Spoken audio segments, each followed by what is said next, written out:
పంచాయతీ ఇవ్వడానికి ఈ భీమవరం నాయకులు అడ్డపడుతున్నారు. ఈ కనీసం 400 మంది అనకాపల్లి జిల్లా కలెక్టర్ కలవడానికి వెళ్ళినప్పుడు కలెక్టర్ గారు కనీసం లోపల నుంచి బయట కూడా రాలేదు. ఇది మన పరిస్థితి, ఆంధ్రప్రదేశ్ లో ప్రభుత్వం పరిస్థితి. ప్రజలు కాదని మీరు ఏం చేస్తారు? ఈరోజు పంచాయతీలు 2 అయినప్పుడు మా పంచాయతీ మాకు ఇవ్వండి, మా గంగమ్మ గుడిని అడుగుతున్నారు. ఇది ఎంతవరకు కరెక్ట్?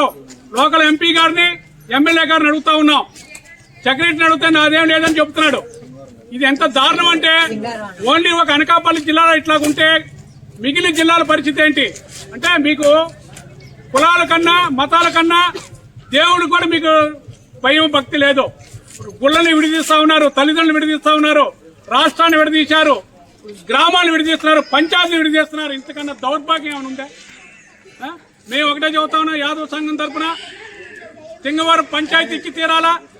అదే పంచాయతీలో ఉన్న రెవెన్యూ పరిధిలో ఉన్న గంగమ్మ గుడి కూడా విడదీస్తే మాత్రం ఇది రాష్ట్ర దేశం మొత్తం ఇదవుతుందని మేము ప్రజాప్రతినిధులకు మేము హెచ్చరిస్తా ఉన్నాం.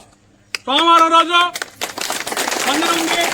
అనకాపల్లి జిల్లా కలెక్టర్ కలవడానికి సోమవారం ఉదయం సింగవరం నుంచి 400 మంది యాదవ కులస్తులు కలెక్టర్ గారు కలవడానికి మేము వస్తా ఉన్నాం. దయచేసి మీరు ఎవరు కూడా మేము కార్పంటారు మాకు లేవు. మేము కోరేది ఒకటే, మా కులదైవం మాకు ఉండాలా, మా పంచాయతీ మాకు ఇవ్వాలా. కావాలి కావాలి కావాలి కావాలి కావాలి కావాలి.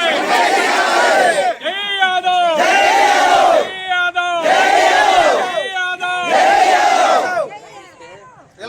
ఈరోజు సింగవరం అనకాపల్లి జిల్లా కసింకోట మండలం అనకాపల్లి జిల్లాకు వచ్చి చూసాం. ఇక్కడ మా యాదవులు సుమారు 1000 మంది జనాభా ఉన్నారు. వాళ్ళందరి పరిస్థితి చూస్తే గనక ఈ స్వతంత్రం వచ్చి 78 సంవత్సరాలైనా జరిగాని నా ఆంధ్రప్రదేశ్ నడిబొడ్డు ఉన్న ఈ గ్రామం చాలా దయనీయంగా ఉంది. దీనికి ఎటువంటి వాటర్ ఫెసిలిటీ కానీ, డ్రైనేజ్ ఫెసిలిటీ కానీ, విద్య ప్రధానంగా విద్య హక్కు ప్రధానంగా ఉన్నది.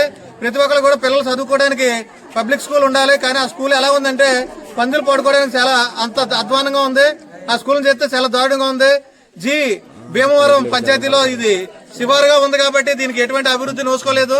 ఈవేళ ఈ గ్రామం వచ్చి మేము సందర్శించాం. వాళ్ళు ఏంటంటే పంచాయతీని ఎడగొట్టాలంటే గంగమ్మ గుండె మాకు రాసివ్వాలనేసి ప్రధానంగా డిమాండ్ పెడుతున్నారు.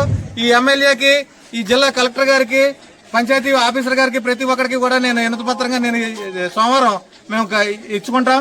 సో దాని మీద కానీ త్వరగా కానీ స్పందన రాకపోతే దీన్ని ఎంత దూరమైనా తీసుకెళ్లి రాస్తారోకో చేసి రాష్ట్రంలో ఉన్న యాదవులందరినీ కూడా ఒకటి చేసి ఈ గ్రామం తీసుకొచ్చి అవసరమైతే అనకాపల్లి జిల్లాను కూడా ముట్టడి చేయడం కన్నా వెనకాడబోవని చేసి జాతీయ